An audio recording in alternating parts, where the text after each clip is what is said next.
JEE mains 2026 के first attempt का result जो है यहाँ पे रिलीज हो चुका है और जब यहाँ पे कमेंट्स के अंदर मैंने आप सभी का रिजल्ट देखा कि भाई मैथ्स में किस तरीके से मतलब आप लोगों ने एकदम धमाकेदार परफॉर्मेंस दिया है 99.72 परसेंटाइल, 98 परसेंटाइल, 99.29 परसेंटाइल, 98.88 परसेंटाइल।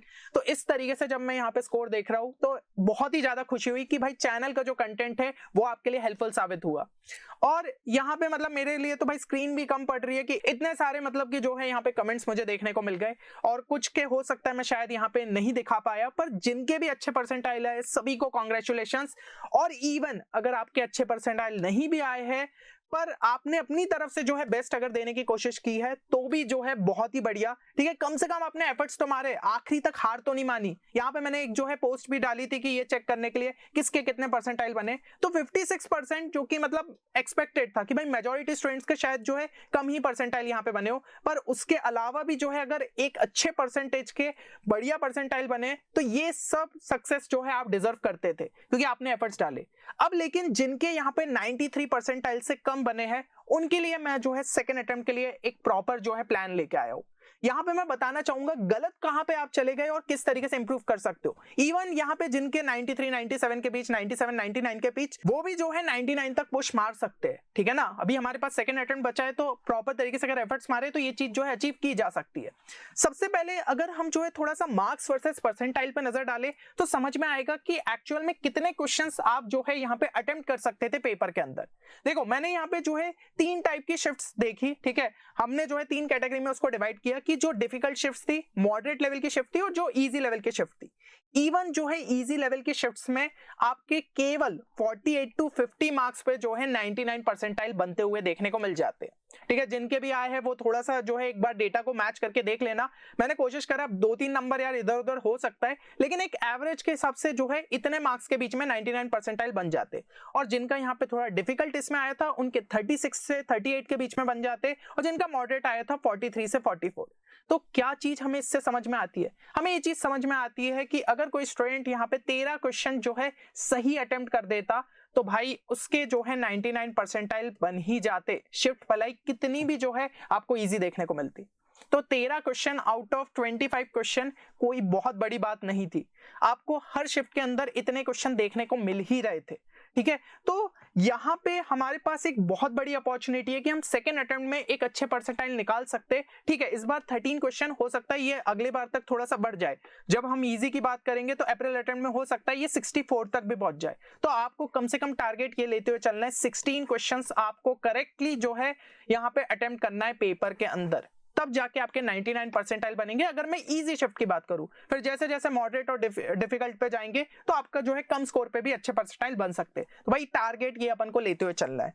अब इसको अचीव कैसे करें? ठीक है, और बाकी के भी भाई आप देख सकते हो कि कितने कितने मार्क्स है। अच्छा, 93 परसेंटाइल की अगर मैं बात करूं तो भाई 4 से 5 क्वेश्चन में ही जो है शायद आपके यहाँ पे अच्छे इतने परसेंटाइल बन जाते। डिफिकल्ट शिफ्ट की बात करूं, है ना, और मॉडरेट लेवल में 22 से 23 के बीच में, इजी में 25 टू 26 के आसपास। इसके नीचे के मैं बात नहीं कर रहा हूं क्योंकि फिर वही कट ऑफ वाली बात हो जाती है। हम जो है कम से कम इतने रेंज के अंदर जो है अपन को पहुंचना पड़ेगा, तभी जाके जो है हम यहाँ पे एडवांस के लिए जो है एलिजिबल रहेंगे। समझ रहे हो इस चीज को? अब जो है बात ये आती है कि कौन सा रिसोर्स आपको सॉल्व करना चाहिए फॉर सेकंड अटेम्प्ट। क्या ऐसी चीज है जिसको करके हम यहाँ पे एक अच्छे परसेंटाइल तक पहुंच सकते? तो मेरी सलाह सिर्फ ये रहेगी, भाई मत इधर उधर भागो, सिर्फ PYQ सॉल्व करो। और PYQs भी हम जो है कितने यहाँ पे सॉल्व करें, तो लास्ट 3 साल का टारगेट पकड़ लो कि सारी शिफ्ट्स को यहाँ पे कंप्लीट करना है। और मतलब आप कह सकते हो कि ऑलमोस्ट 1800 के आसपास जो है क्वेश्चन होंगे, 1800 के क्वेश्चन होंगे। और ठीक है, अभी भाई हो सकता है क्लास 12th वालों के बोर्ड्स चल रहे हो, तो अभी अगर थोड़ा बहुत भी टाइम निकाल पाओ, 20-20 क्वेश्चन भी लगा लो, या चलो 15 भी क्वेश्चन यहाँ पे लगा लो ना, थोड़ा सा टाइम निकाल के 1 घंटे में 15 क्वेश्चन तो प्रैक्टिस कर ही सकते हो। तो आपका जो है थोड़ा बर्डन यहाँ पे कम हो जाएगा। और मैं तो ये कहता हूं कि अगर बोर्ड के बाद जैसे 12th मार्च को आपका जो है पेपर यहाँ पे खत्म होगा, तो उसके बाद भी थोड़ा बहुत टाइम मिलेगा, 18 दिन, उसमें जो है मैक्सिमम पुश दे मारना, तो इतने क्वेश्चंस आप निपटा सकते हो। तब जाके आपको जो है एक डिसेंट परसेंटाइल यहाँ पे देखने को मिल सकते हैं मैथ सेक्शन के अंदर आपके सेकेंड अटेम्प्ट में। ये चीज समझो, पीवाईक्यूज बहुत ज्यादा इंपॉर्टेंट है। मैं ऑलरेडी कई सारे ऐसे वीडियोस ला चुका हूं, मैं प्रूफ भी दिखा चुका हूं कि ये आपकी शिफ्ट का क्वेश्चन था 2026 के अंदर, और कहां हमने जो है 2023 का सेम उस टाइप का क्वेश्चन शॉर्ट्स के अंदर सॉल्व किया होगा, या 2024 के अंदर किया होगा, या 2025 के अंदर। तो शॉर्ट्स जिन्होंने भी मेरे चैनल को फॉलो किया होगा उनके भाई कमेंट्स में भी देखोगे भैया ये हमारी शिफ्ट में पूछ लिया गया था क्वेश्चन, ये हमारी शिफ्ट में पूछ लिया गया था। तो भाई ये क्वेश्चन मैंने थोड़ी बनाया है, वो क्वेश्चन तो ऑलरेडी पीवाईक्यू था। आप चाहते तो आप खुद से भी सॉल्व करके जो है इतना स्कोर निकाल सकते थे, पर कहीं ना कहीं स्टूडेंट्स थोड़ी सी लापरवाही दिखाते, हर एक जगह का जो है कोर्स करेंगे या फिर कोचिंग के जो है मॉड्यूल्स करेंगे, पर जो पीवाईक्यूज आपके सामने मेन रिसोर्स है उसको तो अच्छे से कंप्लीट कर लो। और कंप्लीट करने का ये मतलब नहीं पीवाईक्यू स्कैन कर रहे बैठ के कि अरे हाँ इसके बाद ये स्टेप होगी, इसके बाद ये स्टेप होगी। भैया पेन चलाना पड़ेगा ना हमें, ठीक है। क्वेश्चन नहीं बनना एक अलग बात है, लेकिन क्वेश्चन देख के जो है समझ लेना कि हाँ ये तो हमसे बन ही जाएगा, चलो नेक्स्ट पे बढ़ते। ये एटीट्यूड के साथ अगर मैथ सॉल्व करने बैठ रहे हो तो भाई छोड़ दो, क्योंकि जब हम अपने जो है यहाँ पे थिंकिंग स्किल्स को बढ़ाना चाहते हैं, हम जब पेन से सॉल्व करते हैं तो उसी टाइम पे हमें स्ट्राइक कर सकता है कि इसका कुछ ऑल्टरनेटिव भी अप्रोच रह सकता है, ठीक है। कई स्टूडेंट्स पूछते हैं ना भैया आप जो है इस तरीके से कैसे सोच लिए, शॉर्ट ट्रिक कैसे लग गई। भाई शॉर्ट ट्रिक क्या होती है यार, मैंने तो बस ऑल्टरनेटिव मेथड चुना, वो भी तो सिलेबस के अंदर दिया था, ठीक है। कल वाला वीडियो ही देख लेना, अब वो जो कॉम्प्लेक्स नंबर का मैंने किया था उसमें मैंने 2 बार बताया कैसे टाइम सेव कर सकते थे। तो क्या उसके अंदर कोई शॉर्ट ट्रिक यूज करी थी? नहीं, मैंने 2D का कॉन्सेप्ट वहां पे यूज कर दिया था कि सर्कल्स जो है यहाँ पे हमारे एक ही पॉइंट पे जो है इंटरसेक्ट कर रहे हैं, और हमें पता चल रहा है कि दोनों की यहाँ पे रेडियस इक्वल है तो मिड पॉइंट होगा। तो ये चीजें आप सोच सकते हो ना, समझ रहे हो इस चीज को। जिन्होंने वीडियो चेक नहीं किया जाके जरूर से चेक कर लेना, कल वाला जो लॉन्ग वीडियो था। अच्छा, अब कई स्टूडेंट्स होंगे बोलेंगे भैया हमारे तो कॉन्सेप्ट्स वीक है, हमें पीवाईक्यू सॉल्व ही नहीं हो रहे, अब क्या करें।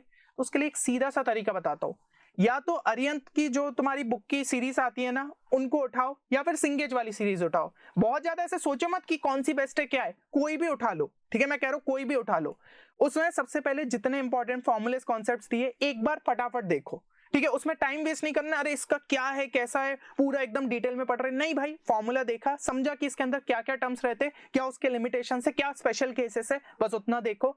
फिर उसके बाद क्या करना है, इलस्ट्रेशंस प्रैक्टिस करना है। किसी में सॉल्व एग्जांपल लिखा होगा, किसी में इलस्ट्रेशन लिखा होगा, ध्यान से उसको जो है प्रैक्टिस करो, प्रैक्टिस करो, पेन चलाओ। फिर से मैं बोल रहा हूँ देखना नहीं है, पेन चलाना पड़ेगा, ठीक है। खुद से सॉल्व करने का ट्राई करो, नहीं बन पा रहा है अप्रोच जो है फिर लिखते जाओ, ठीक है। एक स्टेप देखी, चलो अब उसके बाद थोड़ा सा खुद से सोचने की कोशिश करो, नहीं बना सेकंड स्टेप देखो, ऐसे कर करके कहीं ना कहीं एक एंड पे तो पहुंचोगे कि आप खुद से जो है वो क्वेश्चन को सॉल्व कर सकते हो। ये तभी जाके तुम्हारी प्रॉब्लम सॉल्विंग अप्रोच जो है यहाँ पे डेवलप हो पाएगा। और अगर कोई नया कॉन्सेप्ट या फिर मैनिपुलेशन देख लो तो उसको एक सेपरेट कॉपी में लिखो, ताकि बाद में नजर पड़ जाए कि हाँ भाई इसका जो है इस तरीके से सोचना पड़ता है, ठीक है ना। इस तरीके से थोड़ा सा जो है हमें यहाँ पे अप्रोच लगाना पड़ता है इस टाइप के क्वेश्चन में, तो वो चीजें लिख लो। उसे रटना नहीं कहेंगे, वो ऐसी चीज है कि हमने कोई नया क्वेश्चन देख के कुछ नई चीज सीखी है, ताकि हमारे दिमाग में लंबे टाइम तक हम रिटेन कर पाए। ये चीज हो गई। और इसके बाद फिर से पीवाईक्यू से स्टार्ट करना है, मतलब जो एंड गेम रहेगा वो तुम्हारा पीवाईक्यू ही रहेगा, वही तुम्हें जो है यहाँ पे पेपर में बचाएगा। हो गई ये चीज। अब एक और चीज जो है भाई इंपॉर्टेंट बता दूं, जेईई मेंस के सिलेबस पे मत रिलाई करना कि अभी का करंट सिलेबस ही करके जा रहे। ट्रिग्नोमेट्रिक इक्वेशन हट चुका है, क्वेश्चन देखने को मिले, 2 से 3 क्वेश्चन देखने को मिल गए। टेंजेंट नॉर्मल्स हट चुका है, लेकिन कई क्वेश्चंस में हमारे लिए हेल्पफुल रहता है। तो तुम्हें कोनिक्स में जितने भी एलिप्स, पैराबोला, हाइपरबोला, इन सब के जो है तुम्हें पता रहना चाहिए टेंजेंट इक्वेशन और नॉर्मल की इक्वेशन। और जो 15 मिनट की रिविजन सीरीज तुम्हारे लिए मैंने यहाँ पे बनाई थी उसको ही अच्छे से यहाँ पे चेक कर लेते ना, वो सारी चीजें तुम्हें क्लियर रहती, क्योंकि क्वेश्चंस में पूछी गई है ना वो चीजें। तुम्हें लग रहा होगा कि यार दूसरे तरीके से भी सॉल्व कर सकते थे, पर टाइम ज्यादा लग जाता, डायरेक्ट इक्वेशन यूज करते टाइम सेव हो जाता।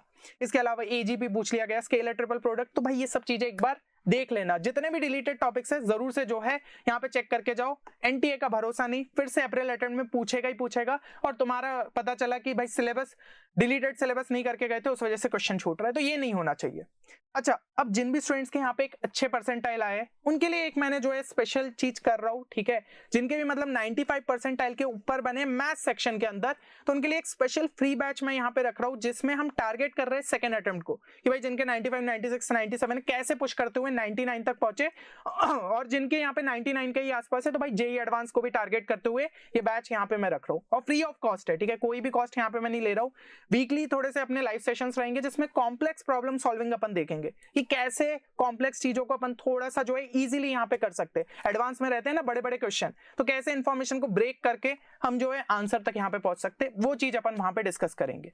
तो एक फॉर्म जो है डिस्क्रिप्शन में मिल जाएगा, जरूर से फिल कर देना। उसके अंदर बस ये मेंशन कर देना क्या चीजें आपके लिए हेल्पफुल रही, ठीक है, चैनल की, तो मुझे भी एक एज अ फीडबैक मिल जाएगा। और जो फ्यूचर के भाई स्टूडेंट्स रहेंगे, फ्यूचर बैचेस के, तो उनको भी एक भाई इंस्पिरेशन मिलेगा कि हाँ चैनल का कंटेंट उनके लिए हेल्पफुल है या फिर नहीं। समझ गए इस चीज को? अच्छा, अब मैं देख चुका था ऑलरेडी पोस्ट में कई सारे ऐसे कमेंट्स आ रहे थे, भैया सबके लिए फ्री कर दो ना, भैया हमारे 90 के आसपास आए, हमें एक मौका दे दो। ठीक है भाई, देखो वैसे भी फ्री बैच है, मैं चाहता तो सभी के लिए कर देता ना, क्या जा रहा है मेरा, कोई मुझे थोड़ी है कि इतनों को देना है या इतनों को नहीं देना है। लेकिन एक चीज तुम यहाँ पे समझो, अगर तुम्हारे 95 परसेंटाइल के यहाँ पे कम है तो मैं एक ही चीज रिकमेंड करूंगा, अभी राइट नाउ तुम्हें फोकस करना चाहिए सिर्फ PYQs पे अच्छे से, जेईई मेंस के, और जितना कंटेंट चैनल पे है ना वो तुम्हारे लिए अभी मोर देन सफिशिएंट है, उतना निपटा लो पहले अच्छे से, जो है कम से कम तुम्हारे यहाँ पे बेसिक्स क्लियर होते जाएंगे, क्योंकि डिटेल में बताता हूँ मैं अप्रोच, कहीं पे कोई कॉन्सेप्ट यूज कर रहा हूँ तो उसका भी तुम्हें नॉलेज दूंगा, ठीक है ना। तो वो चीज जो है अच्छे तरीके से तुम सॉल्व करते हुए चलो। कॉम्प्लेक्स सॉल्विंग से पहले अगर बेस तैयार हो जाएगा तब तुम्हें कॉम्प्लेक्स सॉल्विंग में मजा आएगा। अभी के टाइम पे अगर मैंने तुम्हें वहां पे वो क्वेश्चंस दिए, तुम खुद ही डिमोटिवेटेड फील करोगे, और 95 परसेंटाइल तुम खुद देख रहे हो कि कितने कम स्कोर पे बन रहा है, तो अभी तुम शायद उस लेवल तक नहीं पहुंचो। इसको ऐसे गलत नेगेटिव उस पे मत लो, ठीक है ना यार, कोई प्रॉब्लम नहीं है। सेकंड अटेम्प्ट के लिए मैं फिर से जो है नया बैच लॉन्च करूंगा, तो तुम्हारे तो दिमाग में टारगेट सेट होना चाहिए कि नहीं अब मुझे किसी भी हाल में जो है एडवांस के लिए अगर जो है कंटेंट पढ़ना है तो मैं जो है अगले अटेम्प्ट में फोड़ता हूँ, ठीक है। तो ये जो है अगर तुम अपना यहाँ पे माइंडसेट रखोगे, इस स्ट्रॉन्ग माइंडसेट के साथ उतरोगे, तब जाके जो है जेईई क्रैक होगा। समझ गए इस चीज को? अच्छा, कंटेंट बाकी डेली आता रहेगा, ये नहीं कि यहाँ पे वैसे ही मैंने बताया फ्री बैच है, ठीक है ना, कोई पेड बैच तो है नहीं, तो कंटेंट डेली यहाँ पे भी डलता रहेगा, शॉर्ट्स के फॉर्म में डलेगा। PYQs जितने भी अपने शिफ्ट्स है फर्स्ट अटेम्प्ट की हुई सभी के मैं कोशिश करूंगा पूरे कंप्लीट हो जाए। 15 मिनट रिवीजन सीरीज, कई स्टूडेंट्स बोल रहे थे भैया कैलकुलस के लिए भी लेके आओ, ठीक है, तो कैलकुलस पहले टारगेट कर लेते, फिर उसके बाद अलजेब्रा भी कर लेंगे, तो कम से कम आपका फटाफट रिवीजन होगा। हो सकता है आपको आर्यन सिंगेज भी उठा के देखने की जरूरत नहीं पड़े, इन्हीं के थ्रू जितने इंपॉर्टेंट फॉर्मुलास और कॉन्सेप्ट्स है आपके रिवाइज हो जाए, और बस ज्यादा से ज्यादा बस PYQ सॉल्व करते आना। इसके अलावा एडिशनल मैं क्या प्लान कर रहा हूँ, लाइव सेशंस में यहाँ पे भी लूंगा, ठीक है, डायरेक्ट यूट्यूब पे भी जो है अपने लाइव सेशंस यहाँ पे चल जाएंगे, तो उसके अंदर अगर आपको कुछ भी यहाँ पे प्रॉब्लम ऐसे लग रही है मैथ्स के अंदर तो वो आप वहां पे पूछ पाओगे, ठीक है ना। तो आपको भाई एक जनरल गाइडेंस यहाँ पे मिलता रहेगा, प्लस जो आपके एडवांस हो गई और दूसरी एग्जाम्स लाइक बिटसेट, UGEE, इनका भी मैं कंटेंट थोड़ा सा प्लान कर रहा हूँ, क्योंकि कुछ अलग अलग टाइप के क्वेश्चन होते हैं, जैसे बिटसेट में स्पीड की ज्यादा रिक्वायरमेंट रहती है, UGEE में कुछ थोड़े आपके अच्छे लेवल के भी क्वेश्चन यहाँ पे पूछ लिए जाते हैं, तो इस टाइप के भी जो है मैं यहाँ पे कंटेंट लाऊंगा। और एडवांस के लिए भी बस थोड़ा सा भी अपना बोर्ड एग्जाम्स चल रही है, तो मैं बोर्ड से रिलेटेड भी यहाँ पे कंटेंट जो है लाता रहूंगा, है ना। मैथ्स का जो आपका बोर्ड का पेपर रहेगा उसमें भी मैं कोशिश करूंगा जो चीजें आपके लिए हेल्पफुल रहे, थोड़ी यूनिक रहे और मदद करे आपको बोर्ड्स में अच्छे नंबर दिलाने की, वो भी मैं आपके लिए वहां पे रिलीज करूंगा। चलो, उम्मीद करता हूं कि जो कंटेंट यहाँ पे चैनल पे डाला वो आपके लिए बेनिफिशियल साबित हुआ होगा। बाकी कमेंट्स में जरूर से मेंशन करिए आपका फर्स्ट अटेम्प्ट के परसेंटाइल कितना रहा और सेकंड अटेम्प्ट के लिए कितना टारगेट करते हुए चल रहे हो, ठीक है। मैथ्स में जरूर से ये चीज जो है मेंशन करना, और अगर टारगेट बना ही लिया है तो उसको पूरा किसी भी हाल में अपन को करना है। चलो, मिलते हैं नेक्स्ट वीडियो में, तब तक के लिए take care and good bye.